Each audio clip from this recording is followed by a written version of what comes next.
దేశవ్యాప్తంగా ఎంతో ఆసక్తిగా ఎదురుచూస్తున్న పూరి రత్న భాండారాన్ని 46 ఏళ్ల తర్వాత ఈ నెల 14న తెరిచారు. ప్రత్యేక పూజలు నిర్వహించిన తర్వాత ఈ నెల 14న మధ్యాహ్నం 1:28 ఒడిశా సర్కార్ ఏర్పాటు చేసిన ప్రత్యేక కమిటీలోని 11 మంది సభ్యులు రత్న భాండాగారంలోకి ప్రవేశించారు. 4.5 ఫీట్ల పొడవు, 2.5 ఫీట్ల ఎత్తు, 2.5 ఫీట్ల వెడల్పుతో టేకుతో ప్రత్యేకంగా తయారు చేయించిన 6 భారీ చెక్కపెట్టెలను తీసుకొని కమిటీ సభ్యులు లోనికి ప్రవేశించారు. చెక్కపెట్టెల సహాయంతో మొదటి 2 గదుల్లో భాండాగారాన్ని బయటకు తీసుకొచ్చారు. లోపల ఉన్న రహస్య గదిని తెరిచేందుకు సమయం లేకపోవడంతో మళ్లీ మెజిస్ట్రేట్ సమక్షంలో గది సీల్ వేశారు.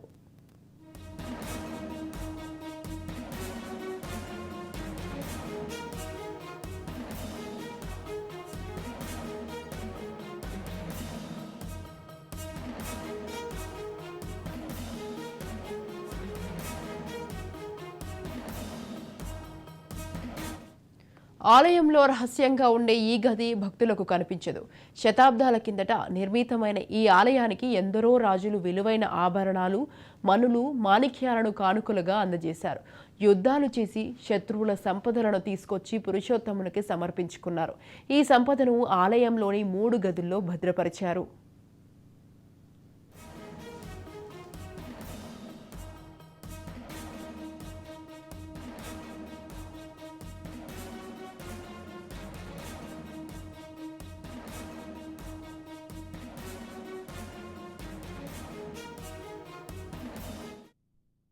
పూరి జగన్నాథుడి గర్భాలయం వెనుక శయన మందిరం, దీనికి ఎడమవైపు రత్న భాండాగారం ఉంటాయి.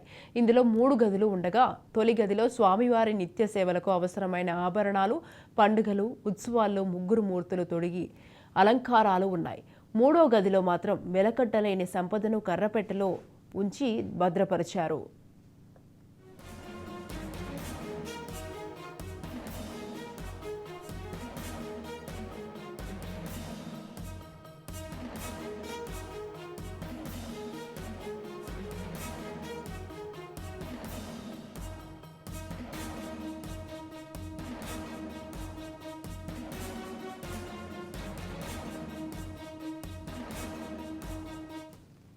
ఎటువంటి దీపాలు లేకుండా చీకటిగా ఉండే ఈ రహస్య గదిలో ఎక్కడ ఏముందన్న దానిపై ఎవరికి అవగాహన లేదు.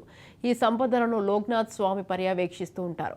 అలాగే శ్రీ క్షేత్రానికి రక్షణగా ఉన్న శక్తి స్వరూపిణి విమలాదేవి, మహాలక్ష్మిలు అన్ని వేళలా రత్న భాండాగారానికి రక్షణగా ఉంటారు. ప్రస్తుతం సంపదలను లెక్కింపునకు శయన మందిరానికి సమీపంలో ఎడమ వైపున ఉన్న ఒక గదిని స్ట్రాంగ్ రూమ్గా ఉపయోగిస్తున్నారు.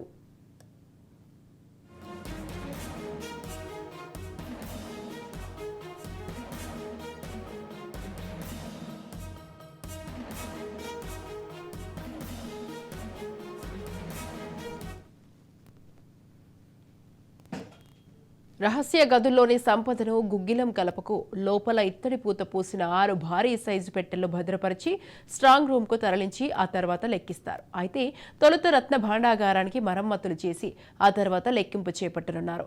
ఈ మరమ్మతుల బాధ్యత పురావస్తు శాఖకు అప్పగించారు. ఈ పనులు ముగిసిన తర్వాత స్ట్రాంగ్ రూమ్లో భద్రపరిచిన ఆభరణాలు మళ్లీ రహస్య గదికి తరలించి లెక్కిస్తారు. ఈ ప్రక్రియ కోసం ప్రభుత్వం మార్గదర్శకాలను జారీ చేసింది. వివిధ పనుల కోసం ప్రత్యేక కమిటీలను నియమించింది.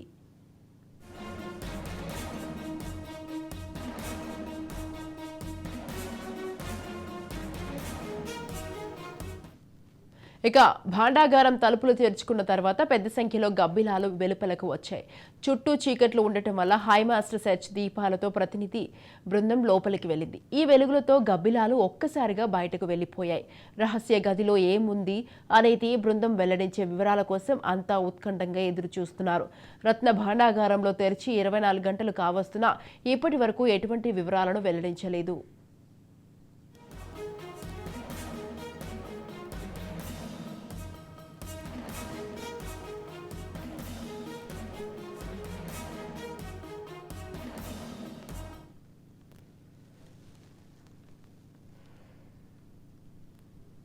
పూరి రథయాత్ర సందర్భంగా భక్తులకు ఇబ్బంది కలగకుండా భాండాగారం లెక్కింపును వాయిదా వేశారు. లోపల ఉన్న రహస్య గదిని భాండాగారం తలుపు తెరిచేందుకు మరో డేట్ ప్రకటిస్తామని ఆలయ అధికారులు తెలిపారు. దీంతో రహస్య గదిలో ఏమున్నాయనే దానిపై దేశవ్యాప్తంగా ఆసక్తి నెలకొంది. మొత్తం సంపద లెక్కింపునకు 72 రోజులు పట్టే ఛాన్స్ ఉన్నదని అధికారులు అంచనా వేశారు. రైట్, ఈ విషయంపై మరింత సమాచారాన్ని మా ప్రతినిధి ఉషా అందిస్తారు. దేశమంతా ఎంతో ఉత్కంఠగా ఎదురుచూసిన పూరీ క్షేత్రంలోని జగన్నాథ ఆలయంలో రహస్య గదిని ఎట్టకేలకు తెరిచారు.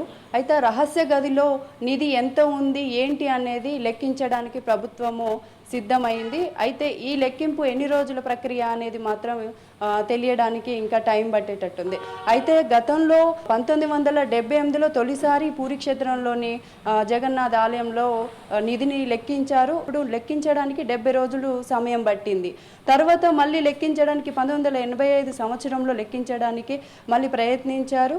ఆ తర్వాత కూడా 2018లో కూడా ఈ రహస్య గదిలో ఉన్న పూరీ జగన్నాథుని నిధిని లెక్కించడానికి ప్రయత్నించినప్పుడు ఒక కీ దొరకలేదు. ఆ కీ దొరకకపోవడం వల్ల కొన్ని అసెంబ్లీలో కూడా ఈ రహస్య నిధి గురించి చర్చ జరిగింది. బీజేపీ ఎలాగైనా కానీ తమ ప్రభుత్వం అధికారంలోకి వచ్చాక రహస్య నిధిని బయటకు తీసి లెక్కిస్తామనేసి వెల్లడించింది. గతంలో నవీన్ పట్నాయక్ అధికారంలో ఉన్న సమయంలో కీ మిస్ అయినప్పటికీ ఇప్పుడు కలెక్టరేట్ దగ్గర ఈ డూప్లికేట్ కీ దొరికిందనేది సమాచారం ఉండడంతో ఈ రహస్య గదిలో ఉన్న నిధిని లెక్కించడానికి బీజేపీ ప్రభుత్వం ముందుకొచ్చింది. ఈ నేపథ్యంలోనే ఈరోజు పూరీ క్షేత్రంలో ఉన్న రహస్య గదిని రీఓపెన్ చేశారు. రహస్య గదిలోని నిధిని లెక్కించి తరలించడానికి కూడా ఇప్పటికే చెక్కపెట్టెలను కూడా సిద్ధం చేసింది ప్రభుత్వము. అయితే 2018లో ఈ కీ మిస్ అయినప్పటికీ అసెంబ్లీలో చర్చలు చాలా వచ్చినాయి. 46 ఏళ్ల తర్వాత రీఓపెన్ అయిన రహస్య గదిలో నిధిని వెండి, వజ్రాలు, బంగారము, కెంపు, పచ్చలు ఉన్నాయి. అయితే గతంలో కంసాలి, తమిళనాడు, కర్ణాటకకు చెందిన కంసాలి వాళ్ళని ఇద్దరిని తీసుకొచ్చి లెక్కింపు ప్రక్రియ మొదలుపెట్టినప్పటికీ వాళ్ళు కూడా ఎంత నిధి ఉందనేది వాళ్ళు విలువ చెప్పలేకపోయారు. అయితే ఇప్పటికైనా కానీ ఈ నిధి విలువ ఎంత ఉంది, ఏంటి, ఎన్ని కిలోలు అనేది లెక్కపెట్టి మరి చెప్పగలుగుతారా, ఎన్ని రోజులు పడుతుంది ఏంటి అనేది వేచి చూడాలి.